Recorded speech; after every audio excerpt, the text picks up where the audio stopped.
Question में कह रहे हैं कि कोई एक वायर है, इससे 1.2 एम्पियर एंड 2 एम्पियर इस प्रकार की करंट दौड़ रही है।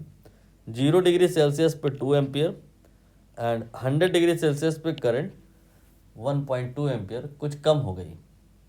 कैन यू गेस टेम्परेचर के बढ़ाने से करंट क्यों कम हो गई? आपने पढ़ा होगा कि टेम्परेचर के बढ़ाने से रजिस्टेंस बढ़ता है। बिल्कुल सही बात है। जो आर होता है वो होता है V divide by I, right. तो अगर आर बढ़ेगा तो स्वाभाविक सी बात है आई कम हो जाएगा, क्योंकि यहाँ V नहीं चेंज होने जा रहा है, voltage source not going to change. तो इसकी कोई भी वैल्यू लेके हम प्रोसीड कर सकते हैं, इसलिए हम इसे 1 माने ले रहे हैं। तो R यहाँ पे 1 बाई आई के इक्वल हो गया।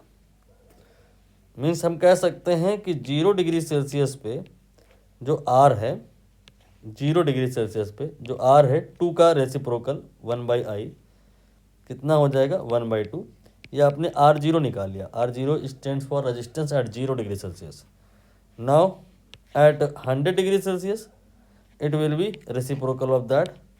तो 100 डिग्री सेल्सियस जो टेम्परेचर लिया, दैट टाइम करंट 1.2 थी, V मैंने 1 माना है, इसलिए जो R आएगा that will be 1 upon 1.2। You can say that ये R 100 हो गया। ठीक है, आप चाहो तो इसे और सिंप्लीफाई कर लो, चाहे अभी ना करो बाद में कर लेना। इन दोनों के बीच में कोई एक टेम्परेचर होएगा 50 डिग्री सेल्सियस, वहाँ पे इसका रेजिस्टेंस कितना होगा ये बताना है। मैंने इसे R50 मान लिया। तो R0 और R100 ये नोन है, R50 निकालना है। प्रोसीजर क्या होगा? You have to recall about alpha. What is alpha? ये है टेम्परेचर कोफिशिएंट ऑफ रेजिस्टेंस। क्या होता है ये?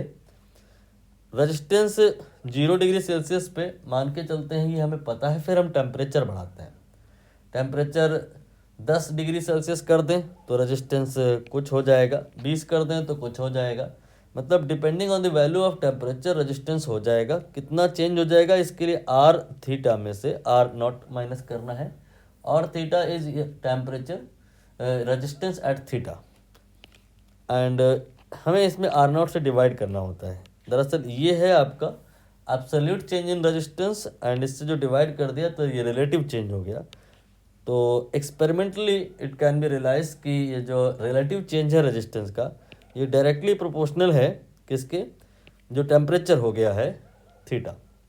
और साइंस का रूल होता है कि जब हम प्रोपोर्शनैलिटी हटाते हैं और उसकी जगह एक इक्वल टू लगाते हैं तो फिर एक कांस्टेंट आता है, ये कांस्टेंट आपका अल्फ़ा है। ठीक है, ये फॉर्मूला आपको यहाँ लगाना है, 2 बार लगाना है। एक बार थीटा रख देना है आपको कितना 50, और एक बार रख देना है 100। लेट अस सी क्या आता है। 50 रखेंगे तो R50 then minus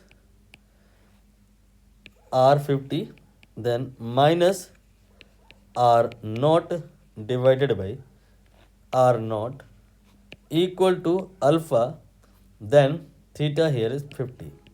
equation 1 and equation 2 theta 100 ले लीजिए, तो R100 minus R0 divided by R0, यह आ जाएगा अल्फ़ा इंटू 100। इक्वेशन 2 दोनों को डिवाइड कर लीजिए।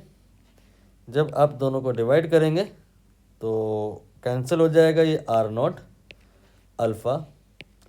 Finally we get R50 minus R0 divided by R100 minus R0 equal to this by that, यानी कि 50 बाई 100 यानी कि 1/2।